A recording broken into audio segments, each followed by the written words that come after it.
ના સુરેન્દ્રનગર જિલ્લાના મૂળી તાલુકાના ગામ દિગસરમાં અને શ્રી દિગસર કુમાર પ્રાથમિક શાળાની અંદર અત્યારે હું છું અને આ છે આપણો રાષ્ટ્રધ્વજ કેસરી સફેદ અને લીલો 3 રંગ હોય છે અને મિત્રો આ છે શ્રી દિગસર કુમાર પ્રાથમિક શાળાને એટલે કે જે એવોર્ડ મળેલા હોય છે જે મેડલ્સ મળતા હોય છે તે વિદ્યાર્થીની અંદર એક ઉર્જા ઉત્પન્ન કરે છે તેમને પ્રેરણા આપે છે કંઈક નવું કરવાની કંઈક જિજ્ઞાસા ઉત્પન્ન થાય છે અને ત્યાંના શિક્ષકોને પણ વધારે મહેનત કરવાની ઈચ્છા થાય છે અને આચાર્ય હોય છે અને ગર્વ થાય છે પોતાની સ્કૂલ તરફ કારણ કે વિદ્યાર્થીઓ સારામાં સારા કેમ છો મારા વાલા ગુજરાતીઓ સ્વાગત છે તમારું મારી ચેનલ ટાઈમ ઇઝ મની વ્લોગ્સની અંદર ને અત્યારે આપણે એન્ટ્રી લઈ ચૂક્યા છીએ દિગસર કુમાર પ્રાથમિક શાળા અને દિગસર કુમાર પ્રાથમિક શાળાને જે સુંદર નજારો છે જે ઝાડ છે ફૂલ છે છોડ છે ચિત્ર છે એ બધું જ આજે હું તમને તો લાસ્ટ સુધી આ વિડીયો જરૂર જો દિગસર કુમાર પ્રાથમિક શાળાનો ગેટ બહુ સરસ બનાવ્યો છે આપણે ચાલો અંદર જ જઈએ અને સ્કૂલની અંદર શાળાની અંદર શું શું જોવા જેવું છે એ જોઈએ અને આપણે એની અંદરથી શું શીખવા મળે છે એ પણ પ્રયત્ન કરીએ અને મારા વિચાર જે છે એ તમારી સમક્ષ મૂકીશ આ સ્કૂલની અંદર આપણે જઈએ આપણે જોઈએ પછી હું તમને થોડા ઘણા મારા વિચાર શેર કરીશ કે આ સ્કૂલની અંદર મને શું જોવા મળ્યું અને શું હોવું જોઈએ કે આ સ્કૂલમાંથી આપણને શીખવા મળી શકે છે અને આ નજારો જોયા પછી એવું લાગે કે સો એલિગેટ સો બ્યુટીફુલ જસ્ટ લુકિંગ વાવ આ સુંદર નજારો છે દિગસર કુમાર પ્રાથમિક શાળાનો તમે જોઈ શકો છો કેવા મસ્ત મસ્ત રંગબેરંગી ફૂલો પણ છે આ કચરો સાફ કરવાની જે વિદ્યાર્થીની મહેનત તમે જોઈ રહ્યા છો અને શિક્ષકોની એની મહેનત તમે જોઈ રહ્યા છો અને 2 વર્ષથી જે આચાર્ય સર એટલે કે અરવિંદ સરની આ 2 વર્ષની મહેનતની અંદર આ સુંદર ગુલાબનો ઉછેર તમે જોઈ શકો છો મિત્રો પણ જે જાપાનની અંદર આ જે કચરાની વાત હું કરવા માગું છું કે જાપાનની અંદર જે કચરો કઈ રીતે અલગ અલગ જે અહીંયાના લોકો છે એ જેટલા જાગૃત છે કે જે કચરો છે એ કાચનો કચરો અલગ મૂકે છે કપડાનો કચરો અલગ મૂકે છે એ સિવાય પ્લાસ્ટિકનો કચરો અલગ મૂકે છે લોખંડનો કચરો અલગ મૂકે છે દરેક વસ્તુનો અલગ અલગ કચરો મૂકે છે અને જો એ ડસ્ટબિન ન હોય તો એ અલગ થેલીની અંદર એ વસ્તુ મૂકે છે અને એ પછી એ કચરો સાઈડમાં મૂકે છે આવા અલગ અલગ ઘણા બધા ડસ્ટબિન જોવા મળે છે તમે અને કદાચ આજના સમયમાં તમારી પાસે મોબાઈલ છે તો તમે મોબાઈલથી પણ જોઈ શકો છો જો કદાચ આપણે જાપાન ના જઈ શકતા હોય તો આપણે જાપાનની અંદર કઈ રીતની સ્વચ્છતા છે એ જોઈ શકીએ છીએ ઘણીવાર કહેતા હોય છે કે બુલેટ ટ્રેન આપણે લાવવી જોઈએ પણ બુલેટ ટ્રેન આપણે લાવીશું તો આપણે જાણતા કચરો જે ફેંકવી છીએ દુકાને કે અથવા આજુબાજુમાં કે ગમે ત્યાંથી ટ્રેનની બહાર આપણે જે કચરો ફેંકીએ છીએ તો જાપાનની જ્યારે ટ્રેન ચાલશે ત્યારે કચરો આમ તેમ નહીં ફરે એટલી સ્પીડમાં એ ટ્રેન ચાલશે તો આપણે આ પણ ધ્યાનમાં લેવા જેવી બાબત છે એ મારો મેસેજ છે મારા વિચાર છે કે આ કચરો જે યોગ્ય જગ્યાએ મૂકવો જોઈએ મને આપણે બધો કચરો જાપાન કોડે કાચનો કે લોખંડનો બધો આપણે અલગ અલગ કરીને નથી મૂકી શકતા પણ એક જગ્યાએ તો કચરો બધો એકઠો તો કરી શકીએ છીએ તો મારો મેસેજ આ છે જાપાનને લગતો અને જાપાનનું કલ્ચર તમે જોઈ શકો છો કે અહીંયા એક જે ટ્રેનમાં કે પ્લેનમાં કે કોઈ પણ જગ્યાએ જવા લાઈન હોય છે એ લાઈનને કોઈ ક્રોસ એ આગળ થઈ જાય કોઈ બીજો કે ત્રીજો એવું નથી હોતું મેં ખુદ જોયેલું છે આ બધું અને સાઈડમાં જગ્યા રાખી હોય છે કોઈ ઇમરજન્સી હોય કોઈને ટોયલેટ જવું હોય અથવા તો કોઈને ઝડપી હોય કોઈને એમ થાય કે મારે ઝડપી આગળ જવું છે તો એના માટે અલગથી લાઈન હોય છે ને ફટાફટ ત્યાંથી જઈ શકે છે આ તમે જોઈ રહ્યા છો છે જે ચકલીઓ માટે બનાવ્યું છે રહેવા માટે જુઓ તમે કેવા લાગો છો એના કરતાં તમે શું કરી શકો છો અને તમારા વિચાર શું છે જુઓ દુનિયાના દેશોમાં અત્યારે કેટલા વાગ્યા છે તો દુનિયાના દેશોની વાત કરું તો દુનિયાના લગભગ દેશોનું જે કલ્ચર છે મેં જોઈ રહ્યું છે તો આપણે અત્યારે જોઈ રહ્યા છીએ જે અહીંયા વિદ્યાર્થીઓ છે જેને પાણી પીવા માટેની જે સુવિધા છે એ આપણે જોઈ રહ્યા છીએ તો આ સુવિધા મને એટલા માટે બહુ બેસ્ટ લાગે છે કે આ જગ્યાએ તમે જુઓ કે દરેક બાળક દરેક વિદ્યાર્થી એક જ ગ્લાસમાંથી પાણી પીવે છે આ નજારો ઘણું બધું આપણને કહી જાય છે. તો દુનિયાની દેશની અંદર એક રવાંડા કન્ટ્રી છે, એમાં હુતુ અને તુસી બે સમુદાય એટલે કે અલગ અલગ બે જાતિ છે, આપસમાં લડાઈ કરે છે અને લાખો માણસનું મૃત્યુ પામે છે એ જગ્યાએ. અને પછી અત્યારે હાલના સમયની અંદર એ દેશની અંદર તમે જાશો તો આપણે કેમ કોઈ બહારથી આપણે મળીએ તો આપણે એમ કહીએ કે ભારતીય છીએ, હું ભારતીય છું, એટલે કે ભારત દેશનો નાગરિક છું, તો આપણે ગર્વ અનુભવીએ છીએ કે હું ભારતીય છું. તો અહીંયા કણ અત્યારે તમે જઈને પૂછશો રવાંડાની અંદર કે તમે હુતી છો કે તુસી છો, તો એ આ વસ્તુ નહીં કહે. આપણે છે ભારતીય કેવી તો એ ભારતીય જ કહે છે. એટલે ભારતીય એટલે કે જે અહીંયા રવાંડા છે એની હાલત એ કહે છે. અને અહીંયા અત્યારે રવાંડા અત્યારે એવી કન્ટ્રી છે આફ્રિકાની જે ત્યાંની સ્વચ્છતા આપણે આ નિશાળની અંદર જોઈ રહ્યા છીએ એવી જ ત્યાં સ્વચ્છતા છે. અને સૌથી વધારે જો વુમન એટલે કે જે સ્ત્રીઓ પાર્લામેન્ટ્સની અંદર હોય તો એ રવાંડાની અંદર છે. તો આ એક મેસેજ હતો કે મેસેજ એ હતો કે આપણે જે શાળાની અંદર જે આપણા બાળકો અભ્યાસ કરે છે, જે વિદ્યાર્થી અભ્યાસ કરે છે, કેવા સાથે હળીમળીને સાથે પાણી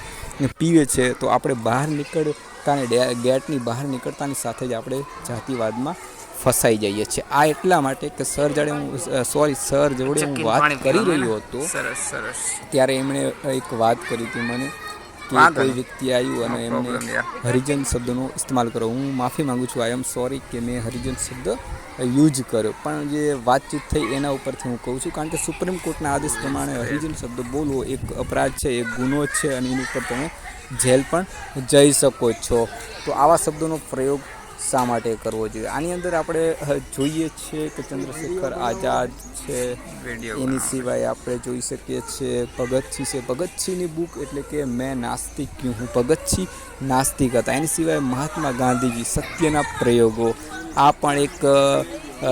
બુક વાંચવા જેવી છે અને જીવનમાં ઉતારવા જેવી છે, સત્યના પ્રયોગ ગાંધીજીની. એ સિવાય છે ડૉક્ટર B.R. આંબેડકર, એટલે કે ડૉક્ટર B.R. આંબેડકરને એટલા માટે વાંચવા પડે કારણ કે જે તમામ જે સ્ત્રીઓ છે, જે માતા છે, બહેન છે, જે છોકરીઓ છે, બાબા સાહેબ આંબેડકરે એમને જે શિક્ષણનો અધિકાર આપ્યો છે, બોલવાનો અધિકાર આપ્યો છે, સંપત્તિ રાખવાનો અધિકાર આપ્યો છે. ડૉક્ટર, એન્જિનિયર, વકીલ, કોઈ પણ ક્ષેત્રની અંદર જો સ્ત્રીઓ આગળ જતી હોય ને તો એમાં ઘણીવાર કહેવાય છે કે કોઈ સફળ પુરુષ પાછળ સ્ત્રીનો હાથ હોય છે, પરંતુ જેટલી પણ ભારતની સ્ત્રી છે સફળ થઈ રહી છે એની પાછળ ડૉક્ટર B.R. આંબેડકરનો મહત્ત્વનો ફાળો છે. અને આ જોઈ શકો છો અલગ અલગ સ્કૂલની અંદર તમે જોઈ શકો છો કે કેવી સરસ રીતે ડ્રોઈંગ કરીને નીચે ગુજરાતી અને ઉપર ઇંગ્લિશમાં નામ પણ જે વિદ્યાર્થી છે એને આસાનીથી સમજાઈ શકે છે કે આને શું કહેવાય છે. અને જો શિક્ષક એને 1-2 વાર સમજાવે તો એ આસાનીથી ફળના નામ આપી શકે છે, ફૂલ છોડના નામ આપી શકે છે. અને આ છે સ્કૂલને લગતી માહિતી જેથી તમે જોઈ શકો છો. તો આવા ઘણા બધા જે મુદ્દા હોય છે. તો મિત્રો તમે જોઈ શકો છો કે શાળાની અંદર કેવી સરસ માહિતી આપી છે. અમારા ટાઈમમાં તો શાળાની અંદર આવી કોઈ માહિતી નહોતી, પણ અત્યારના સમયની અંદર છોકરા માટે કેટલું ઘણું આસાન થઈ ગયું છે, ઇઝી થઈ ગયું છે કે આવી શાળા મળવી કે જે અંદર તમને નાની વસ્તુથી માંડીને દરેક સલામતીથી માંડીને દરેક માહિતી તમને તમારી સમક્ષ હોય છે. દેશના કોણ મહાન વ્યક્તિ થઈ જાય એના ચિત્રો હોય છે. આ બધું જ આ તમે જોઈ શકો છો. ઘર કેવું સરસ લીમડા ઉપર છે અને આવી પ્રવૃત્તિ તમને કરવા, આવી એક્ટિવિટી તમને કરવા મળે છે, આવા સર મળે છે. આ સ્કૂલનો નજારો તમે જો કેટલા સુંદર દેખાય છે. તો આવું જ કંઈક આપણા ગામને પણ સમજવું પડે કે આપણું પણ ગામ કેવી રીતે આવી રીતે સુંદર બનાવી શકાય છે. કે આપણે જે તલાવની અંદર કપડાં ધોઈએ છીએ એ પાણી સાબુવાળું અંદર ન જાય, તલાવમાં કચરો ન જાય, તલાવમાં ખોટી ભેંસું અંદર ના પડે, આપણે બહાર જઈને નવડાવીએ, આપણા ઘરે જઈને નવડાવીએ. ગામમાં બહુ ઓછા રખડતા ઢોર જોવા મળે, એના માટે કંઈક પ્રયાસ કરીએ અને ગામને કંઈક સુંદર બનાવીએ. એવો આપણને પણ જિજ્ઞાસા થવી જોઈએ આપણા ગામને સુંદર બનાવવા માટે કે આપણા ગામના સભ્ય સારું કામ કરી શકે, આપણા ગામના સરપંચ સારું કામ કરી શકે. એના માટે ગામના જે જાગૃત નાગરિક છે એ લોકોએ પણ આ માટે જવાબદાર છે. અને આ જોયા પછી નિશાળનું જે બાળક છે એને પણ કંઈક જિજ્ઞાસા થાય કે આપણે પણ ભવિષ્યની અંદર આપણે દેશના સારા નાગરિક બનવું જોઈએ. અને મારું તો એક જ કહેવું છે, અને આ છે આખી જે સ્કૂલ બનાવી છે, આ શાળા છે, એનો નકશો છે. પણ જે મારા વિચાર છે તમને કહું છું, તમે આ સ્કૂલનો નજારો જોયા રાખો કે કોઈ પણ વસ્તુને આપણે શરૂઆત કરતાં વાર લાગે છે કે આ સ્કૂલને ને આ રીતે સુંદર બનાવવાના 2 વર્ષનો મહેનત લાગી, તો આપણા ગામને સુંદર બનાવવામાં કદાચ 5 વર્ષ લાગે, 3 વર્ષ લાગે, 10 વર્ષ લાગે. એવી રીતના ધીરે ધીરે બધી વસ્તુ જાય. હા, પણ આપણે અમુક વસ્તુ છોડવી પણ પડે, જેમ કે જાતિ પ્રથા છે, જે ખોટી રીત રિવાજ છે, એમાંથી થોડુંક બહાર પણ નીકળવું પડે છે. કારણ કે આ જો ફૂલો છે તો ફૂલો એકબીજાથી રંગ પણ અલગ અલગ છે, કલર અલગ અલગ તમે જોઈ શકો છો, છતાં એ ભેદભાવ રાખે છે. ઝાડ છે, પક્ષી છે, બર્ડ છે, એ બધા કોઈ અલગ અલગ જાતિવાદ રાખે છે કે તું ફલાણો છે. મેં તો લગભગ દેશનો જે છે એ મેં કલ્ચર જોયું છે. પલાવ હોય, મોરકો હોય, મોર્ટાનિયા હોય કે પછી કિઝાકિસ્તાન, ઉઝબેકિસ્તાન, ઘણી બધી કન્ટ્રી વિશે મેં જાણ્યું છે, અહીંયાનું કલ્ચર વિશે જાણ્યું છે. ત્યારે મને ખબર પડી કે આપણા ભારત દેશમાં જો આ જાતિવાદનું જો કલંક હોય તો એને દૂર કરવા માટે આપણે જ પ્રયાસ કરવો પડશે. બહારના લોકોને કે વિદેશથી જે આવેલા જે હોય એમને ખબર પડશે. આજે એક અમેરિકાથી આપણા દીક્ષર ગામની અંદર 2 સ્ત્રીઓ આવી હતી અને મેં એને પૂછપરછ કરી હતી. ત્યારે મને ઘણી બધી માહિતી મળી હતી કે આપણા દેશ વિશે આવું વિચારે છે. હું તમને આમાં કંઈ નથી શકતો, પણ તમે વિચારી શકો છો, સમજી શકો છો કે એમને એમ જાણ્યા વગર જ, કાંઈ પણ વસ્તુ કર્યા વગર જ આપણે એમનેમ જ કોઈ વસ્તુને ફોલો કરવી એ એક અંધશ્રદ્ધા જેવું હોય છે. તો બસ, શાળા એક એવું મંદિર છે કે જ્યાંથી તમને જ્ઞાનની રોશની મળે છે. તો દરેક બાળક અહીંથી સવાલ કરતો થાય છે. અને બીજી વાત એ પણ કેવી છે કે જે સુંદર બનાવે છે, તો તમે દુનિયાના બીચો જુઓ, ત્યાંના સમુદ્રો જુઓ, એની અંદર તમને કચરો બહુ જ ઓછો જોવા મળશે. અને આ જુઓ તમે નજારો માછલીનો, આ પાણી આવ્યું એટલે મને યાદ આવ્યું કે જે સમુદ્રો છે એની અંદર કચરો બહુ ઓછો જવા દો. આપણે ઘણા બધા ધાર્મિક સ્થળો જોઈએ છે, અહીંયા ભંડારા હોય છે, અહીંયા ભોજનાલય હોય છે. આપણે કોઈ દિવસ મેં કોઈ એવો ભંડારો ન જોયો મિત્રો કે જ્યાં બુક વેચાતી હોય, ફ્રીમાં બુક મળતી હોય, પેન્સિલ મળતી હોય, રબડ મળતા હોય અને ફક્ત ને ફક્ત શિક્ષણ માટે ભંડારો ખોલ્યો હોય. એવું બનશે ત્યારે